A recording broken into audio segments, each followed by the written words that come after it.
The next generation Galaxy Z Flip is set to be announced in the coming months. If the rumors are true, this phone is shaping up to be really exciting. However, with the current price of the Z Flip and the Z Flip 5G, you might be thinking, is it a good idea to pick up the current model or wait for the new one? So in this video, we're going to explore the current Z Flip and compare it to the rumored specs and changes of the upcoming version. Hey, what's going on, people? I'm JC, and I hope you all are doing well. Before we get started, if you could do me a favor and answer a quick question, do you prefer vertical folding phones like the Z Flip or horizontal folding phones like the Z Fold? And could you explain why? Answering questions like this helps me, the creator, curate content in the future for you, the viewer. Thank you, and moving on. The original Galaxy Z Flip released February 11th, 2020. I remember like it was yesterday because it was the last tech event I attended before hit the fan. It originally had a price tag of $1,380. Now you can pick one up for as little as $650 depending on where you look. In fact, I found an unlocked model on Amazon for around $680 with free Prime shipping, which I linked in the description. Rumors suggest that the new Galaxy Z Flip will be between $999 and $1099 and move upwards to $1199 for the maxed out model. Considering Samsung hasn't been known to drop pricing on phones this much at launch, I find it a little bit hard to believe, but for the sake of this video, let's just take the optimistic approach here.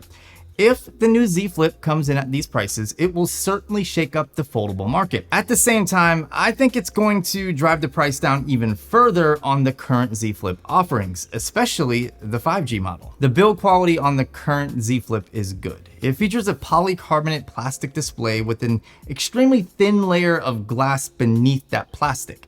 On the backside, it features Gorilla Glass 6. The 5G Z Flip features a matte glass finish if you opt for the Mystic Bronze colorway, whereas the non-5G model features glossy finishes for all colors. The upcoming Galaxy Z Flip will feature an improved display that could potentially be more resilient to scratches. This could be because of a better screen protector, stronger plastic, or the removal of the plastic altogether and reinforced bendable glass. I'm not too sure how they plan on making it stronger, but all the rumors seem to point to an improved durability factor. Speaking of durability, the backside will be made of Gorilla Glass Victus, which should come as no surprise. This is great news and should improve the drop and scratch resistance of the phone. Also, the hinge is reportedly being updated on the new Z Flip, making it smoother and more durable, even though I really haven't had any problems with the current Z Flip. The new Z Flip has also been shown to have a two-tone design with even more color options than previous years, which I'm definitely a fan of. I just hope that they have a matte glass style. The main display on the current Z Flip is great. It's a 6.7-inch OLED display with a resolution of 1080 by 2636. It produces vibrant colors and punchy contrast, just as you would expect from Samsung displays, and it gets reasonably bright outdoors. The current display is capped at 60 Hz, which might bother some, but given who this phone is aimed at, I really don't see it being too much of an issue. It has a screen to body ratio of 82.5%, which is pretty good. I mean, you can see the bezels, but on a foldable phone, it's fine. Content consumption is also pretty good. I mean, it's more of your standard smartphone experience. The speakers are probably the biggest weakness of the current Z Flip. They get loud, but just don't really have the greatest sound, especially when compared to other smartphones from Samsung. The Z Flip also features a cover display which can be used for notifications or for a tiny camera viewfinder. It's a 1.1-inch 112 by 300 display, and it's okay. I don't find it to be super useful because of how small it is, but it is better than nothing. The upcoming Z Flip is rumored to have a slightly larger display at 6.9 inches with 120 Hz capabilities. I'm not certain if it will have the LTPO style display we've seen on other Samsung flagships, but it wouldn't surprise me if it did. Based on Samsung's track record when it comes to displays, you could expect it to have slightly better color reproduction and contrast with a decent bump up in brightness. From the leaked images and renders that I've seen, you can also expect the new Z Flip to have smaller bezels, thus giving it a better screen to body ratio. When it comes to the cover display, it's also getting a bump up in size and should be more useful than the current one. I'm not sure on the exact size, but based on the leaks, it should be able to display more information and act better as a camera viewfinder, which is going to be pretty awesome. Let's talk about the performance. The original Z Flip packed the Snapdragon 855 Plus, 8 GB of RAM, and 256 GB of storage. Several months later, it was refreshed with the Z Flip 5G, which utilized the Snapdragon 865 Plus in order to take advantage of the 5G modem. However, RAM and storage options remained the same on that model. Performance-wise, the 855 Plus and the 865 Plus are very similar. The 865 Plus does have a slight advantage in the GPU department, but given that the Z Flip is capped at 60 Hz and is basically utilizing a 1080p display, I don't think you'll see a difference in real-world scenarios. The only reason to upgrade from the Z Flip to the Z Flip 5G is basically for 5G, which at that time wasn't a big enough reason to upgrade. Since then, the rollout for 5G has been insane, with T-Mobile and Verizon aggressively expanding their networks. Both the Z Flip and the Z Flip 5G feature 3,300 mAh batteries. Battery life is average. I can get through a full day, but I do need to be cautious on how much I'm using this phone more than other phones. Typically, I get around 5 hours of screen on time. Luckily, standby time has been pretty good, which allows me to go almost a full day most of the time. But, like I always say, battery life is very subjective. There are plenty of external factors, with the biggest being how much you're on Wi-Fi versus 5G versus LTE. So your miles may vary. For charging, both phones utilize 15-watt fast charging. It's laughable that Samsung is still referring to this as fast charging, and 9-watt wireless charging. It takes me roughly 1 hour and 40 minutes to charge the Z Flip. Fast charging. The new Galaxy Z Flip, of course, will feature 5G support since it's set to utilize the Snapdragon 888 according to the leaks. However, I think the leaks might have this wrong. I believe the new Z Flip will utilize the Snapdragon 888 Plus or the 888 Pro, depending on the name Qualcomm chooses.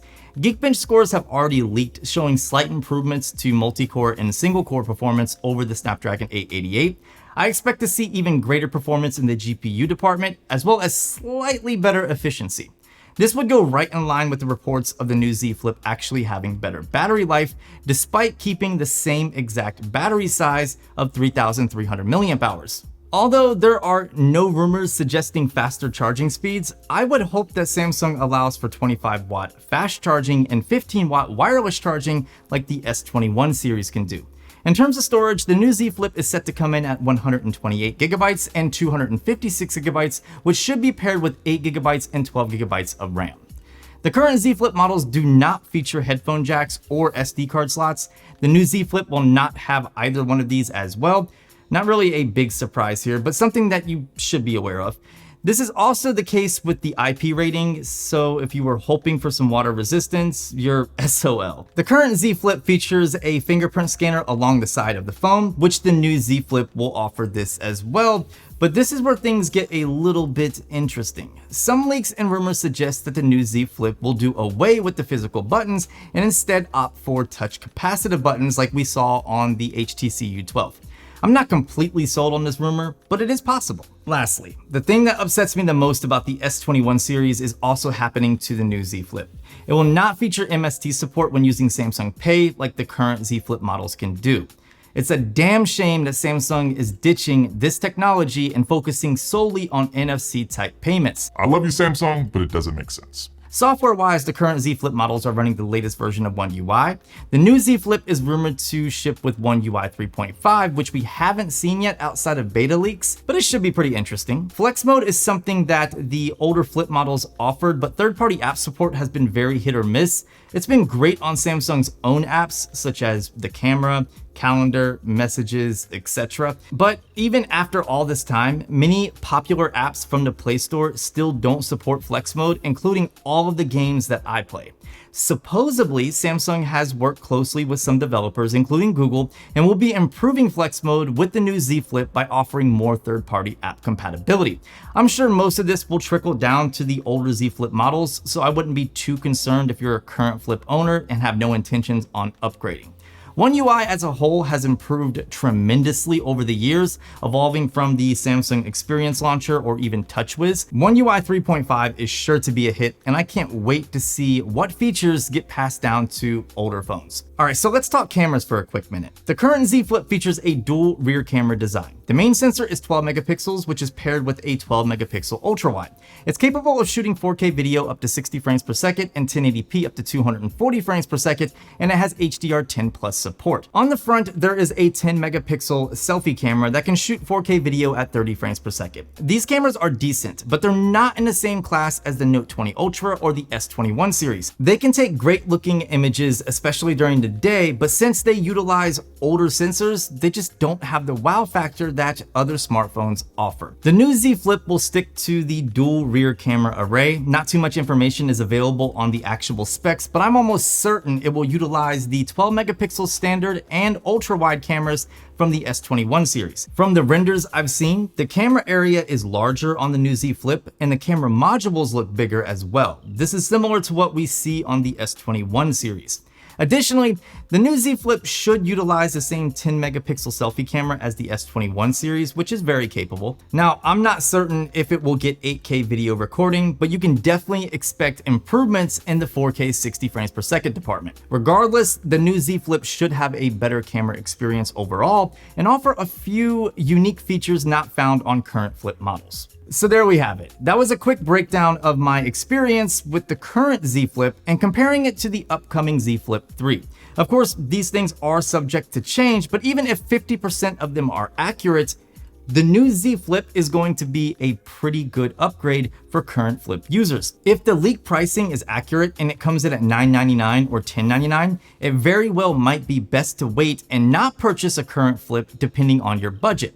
If your budget is tight, but you really want to dive into, the world of foldable devices, I would still wait if I were you. The release of the Z Flip 3 could drive the price down on current Z Flip models even further, meaning that you might be able to pick up one of these for under $500. If you currently own a Z Flip, I would definitely plan on upgrading since Samsung will certainly offer great trade-in incentives.